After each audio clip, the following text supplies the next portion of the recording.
Assalamualaikum warahmatullahi wabarakatuh. Halo Sobat Bio, di mana saja kalian berada. Mudah-mudahan kalian sehat walafiat, tidak kurang suatu apapun, dan tetap menyimak video-video yang akan Ibu jelaskan. Sebelum itu Ibu akan membacakan sebuah pepatah dari Sufyan bin Uyainah, ya, bahwa tahapan pertama dalam mencari ilmu adalah mendengarkan, kemudian diam dan menyimak dengan penuh perhatian, lalu menjaganya, lalu mengamalkannya, dan kemudian menyebarkannya. Nah, itu adalah kata-kata bijak tentang ilmu pengetahuan. Mudah-mudahan kalian juga bisa menyimak, mendengarkan, menyimak, mengamalkan, dan menyebarkannya. Nah, pada kali ini Ibu akan jelaskan tentang masih tumbuhan, kemarin tumbuhan lumut, tumbuhan paku. Nah, kali ini adalah masih tentang tumbuhan, klasifikasi tumbuhan yang ketiga yaitu tumbuhan berbiji. Ciri-ciri tumbuhan berbiji atau istilah lainnya adalah spermatopita. Biji dihasilkan oleh bunga atau runjung. Sperma menuju sel telur melalui tabung serbuk sari, memiliki saluran silem dan floem untuk mengangkut air, mineral, makanan dan bahan-bahan lain, dan memiliki klorofil. Ini ada gambar runjung atau bunga sebagai organ reproduksi ya. Dari mulai bawah yang berwarna hijau adalah dasar bunga, kemudian yang dasar bunga ini bagian keluar dari ininya yang masih berwarna hijau itu disebut dengan kelopak bunga. Kemudian naik lagi ke atas ada bakal biji, kemudian ada bakal buah, terus ke atas ada tangkai putik dengan diakhiri dengan kepala putik. Di samping-samping dari kepala putik ini ada benang sari. Ini organ reproduksi pada jantan ya. Kalau tadi putik organ reproduksi pada betina, benang sari ini organ reproduksi pada jantan. Ada tangkai sari, kemudian di bagian atasnya itu kepala sari, kemudian yang warnanya merah itu adalah mahkota bunga.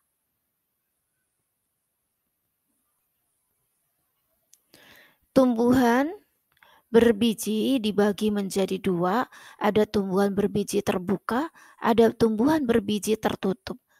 Yang pertama ini kita bahas adalah tumbuhan berbiji terbuka yaitu disebut dengan gimnosperme. Ciri-ciri tumbuhan berbiji terbuka yang pertama meliputi tumbuhan yang berupa semak-semak atau pohon juga ya, yang batangnya keras dan berkayu. Merupakan akar tunggang dan batangnya bercabang-cabang. Daunnya kaku, sempit, jarang, serta berdaun pipih. Bunga yang sesungguhnya belum ada. Bakal biji terdapat pada badan mirip makrosporofil dan disebut dengan daun buah. Serbuk sari terdapat pada badan sehingga tumbuhan biji disejajarkan dengan tumbuhan paku heterospora. Ini contoh dari tumbuhan berbiji terbuka ya.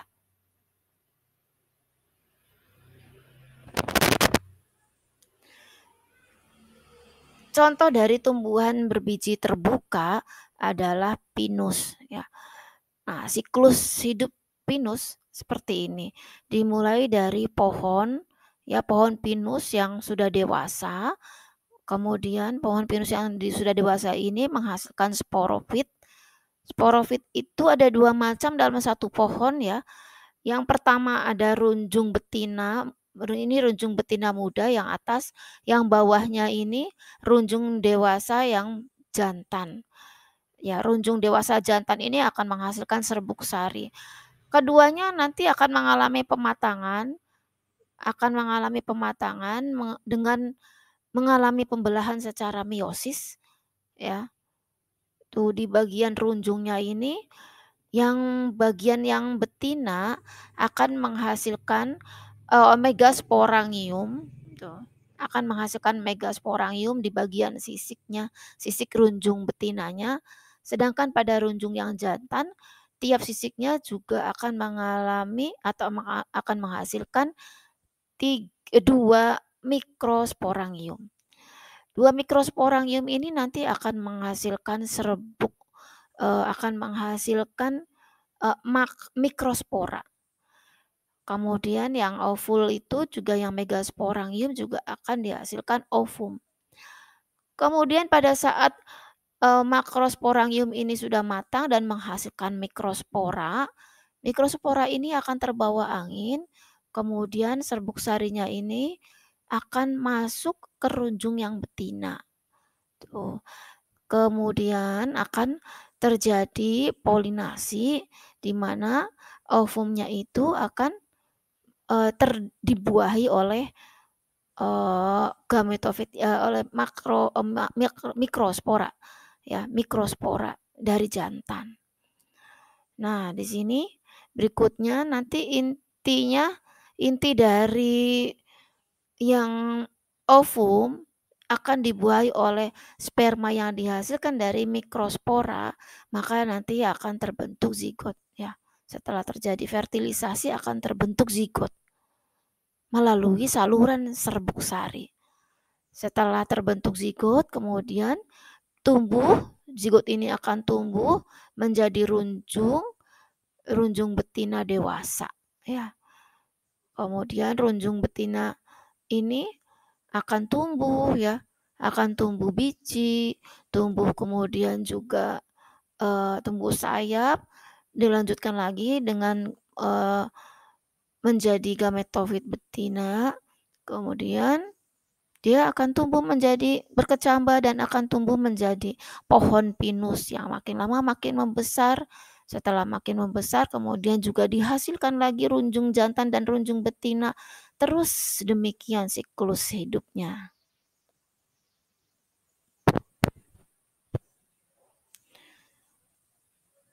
Kalau dipetakan skema daur hidup atau diskemakan, daur hidup tumbuhan biji terbuka itu seperti ini ya.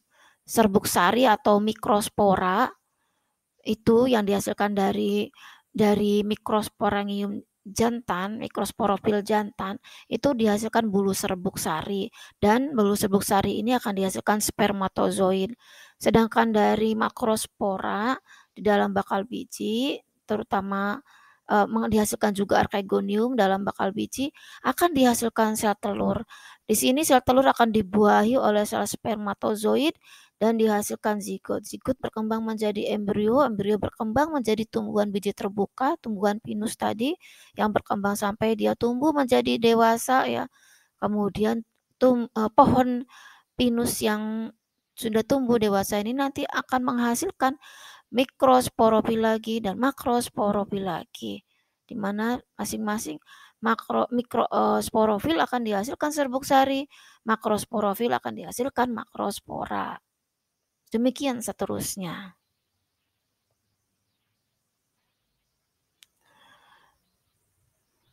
Tumbuhan berbiji yang kedua adalah tumbuhan, ini masih ya, ini contoh-contoh dari tumbuhan berbiji terbuka, Gymnospermae. Ada Araucaria. Araucaria ini tidak pada Indonesia, ini ada di wilayah Papua ya. Di wilayah luarnya banyak sekali ditemukan di Australia Timur. Nah, ini Gymnospermae berikutnya ada Sikas rumpi. Sikas rumpi ini dikenal dengan pakis haji, seperti ini pohonnya. Dan ada lagi pinus ini tadi yang barusan Ibu jelaskan, siklus reproduksinya. Kita masuk tumbuhan biji atau spermatopita yang tertutup, disebut dengan Angiospermae. Angiospermae ini ciri-cirinya ada bunganya yang sudah sesungguhnya, daunnya pipih, lebar dengan susunan tulang yang beraneka ragam, bakal biji atau biji tidak tampak ya, karena berada di dalam, jadi tertutup. Selisih waktu yang relatif pendek antara penyerbukan dan pembuahan, adanya pembuahan ganda, dan meliputi tumbuhan kecil, semak-semak, perdu, bahkan pohon besar. Ini contohnya, ini tumbuhan padi, ini tumbuhan kacang.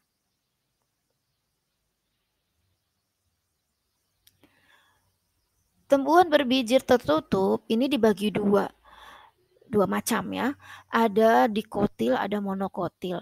Nah, ini adalah perbedaannya. Perbedaannya pada akar. Tumbuhan dikotil itu mempunyai sistem akar tunggang, sedangkan monokotil mempunyai sistem akar serabut. Batang dan akarnya pada dikotil itu memiliki kambium, sedangkan pada monokotil tidak berkambium sehingga batangnya tidak dapat membesar. Pada daunnya, dikotil ini susunan tulang daunnya kebanyakan adalah menyirip dan menjari, sedangkan monokotil susunan daunnya atau tulang daunnya sejajar atau melengkung. Bunganya banyak, kelipatan 4 sampai 4 atau 5 dan kelipatannya itu pada dikotil, sedangkan pada monokotil bagian bunganya itu 3 atau kelipatannya. Sedangkan bijinya pada saat berkecambah itu membelah menjadi 2, yaitu menjadi, 2 kotiledon. Makanya disebut dengan dikotil ya. Itu pada tumbuhan dikotil, sedangkan pada monokotil berarti hanya tetap satu atau utuh ya, tidak membelah sehingga disebut monokotiledon. Ujung akar lembaganya tidak mempunyai sarung pelindung pada dikotil, sedangkan pada monokotil mempunyai sarung pelindung yaitu koleoryza. Ujung pucuknya tidak mempunyai sarung pelindung, sedangkan pada monokotil mempunyai sarung pelindung yaitu koleoptil.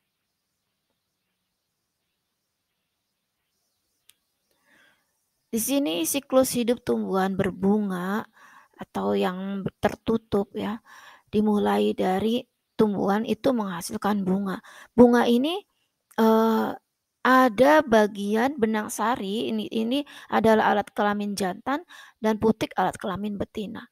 Pada benang sari itu di mikrosporofilnya dihasilkan mikrosporangium ya. Sedangkan pada putik di bagian bawahnya itu dihasilkan megasporangium dan megasporofil dan dihasilkan megasporangium ya, dengan dihasilkan ovul. Kemudian dua-duanya baik di benang sari maupun putik mengalami pematangan, yaitu pembelahan secara meiosis, di mana nanti yang di bagian putik dihasilkan ovum ya, dihasilkan juga inti kandung lembaga sekunder ya. Kemudian kalau yang mikrosporangium dihasilkan 4 ya, tetrat. Tetrat itu 4 mikrosporangium. Mikrospora bukan sporangium, mikrospora. Kemudian mikrosporanya ini akan menjadi serbuk sari, kemudian akan terbawa angin dan masuk ke dalam kepala putik ya, kepala putik. Serbuk sarinya ini akan masuk ke kepala putik sehingga nanti akan terjadi proses polinasi atau penyerbukan. Dimulai dengan serbuk sarinya itu membentuk tabung serbuk sari ya. Terus kemudian tabung serbuk sari itu masuk ke dalam dari kepala putik masuk ke tangkai putik sampai akhirnya kemudian masuk melewati bawah dan terjadi pembuahan, di mana ada satu membuahi sel telur dan satu lagi membuahi lembaga sekunder. Tuh. Ada inti polar, 2 inti polar, 1 kantung embrio, satu lagi inti sel atau sel telur. Nah, di sini akhirnya terjadi pembuahan ganda, di mana yang tadi satu serbuk sari membuahi ovum akan terbentuk zigot, satu serbuk sari lagi, satu inti serbuk sari lagi spermatozoid ya, membuahi kantung lembaga sekunder akan terbentuk endosperma. Baik endosperma maupun zigot ini akan terbentuk embrio ya. Embrio ini nanti akan terbentuk tunas dan berkecambah menjadi individu atau calon tumbuhan baru. Kemudian calon tumbuhan yang berkecambah ini dia akan tumbuh besar sampai menjadi pohon ya, pohon besar. Kemudian kalau sudah menjadi pohon yang besar sempurna, kemudian dihasilkan bunga kembali dan bunganya dia sebagai alat untuk untuk, eee dihasilkan gametofit jantan, gametofit betina, ya. Nah, kemudian terus demikian seterusnya, bersiklus, ya. Kalau diskemakan, daur hidup tumbuhan biji tertutup ini seperti ini. Jadi serbuk sari itu akan menghasilkan bulu serbuk sari dan dihasilkan 2 inti sperma. Kemudian calon kantong lembaga juga menghasilkan kantong lembaga, ada 2 lagi, satunya sel telur, satunya inti kandung lembaga sekunder. Satu inti sperma membuahi sel telur, satu inti sperma yang kedua akan membuahi inti kandung lembaga sekunder. Yang membuahi sel telur akan terbentuk zigot, inti sperma yang kedua yang membuahi inti kandung lembaga sekunder akan menghasilkan bakal endosperma. Kemudian ini zigot berubah menjadi embrio, bakal endospermanya akan membentuk endosperma. Kemudian terjadilah tumbuhlah menjadi tumbuhan berbiji tertutup. Abi, abi, abi, abi, abi. Iya kok dikit. Paling gendeng gue, gendeng ya. Oh iya, kok dikit, kok dikit.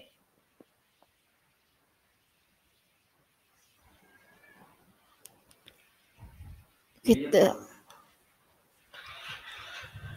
Zigot atau bakal endosperma ini terus berkembang menjadi embrio dan endosperma sehingga menjadi tumbuhan berbiji tertutup.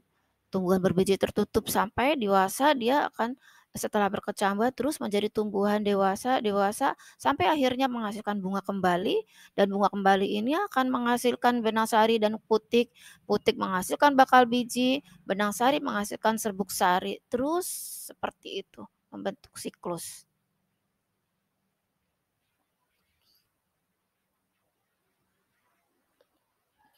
Ini adalah contoh-contoh tumbuhan berbiji tertutup. Ada pepaya, nama ilmiahnya adalah Carica papaya. Ada kelapa itu, Cocos nucifera. Ada ini kacang ya, Glycine max. Ini tumbuhan kapas juga atau Gossypium. Dan ini adalah Kubis brassica oleracea. Ya, tumbuhan berbiji tertutup ini banyak sekali manfaatnya, banyak sekali peranannya. Di antaranya untuk makanan, ya, untuk sandang, untuk pangan, untuk papan, bahkan juga untuk obat-obatan dan vitamin dan mineral ya. Nah, itulah Sobat Bio yang bisa Ibu sampaikan. Mudah-mudahan kalian bisa menyimak dan kalian juga bisa mengambil manfaat yang banyak ya tentang tumbuhan-tumbuhan yang berada di sekitar kita yang kita sendiri belum tahu manfaatnya apa ya. Ya.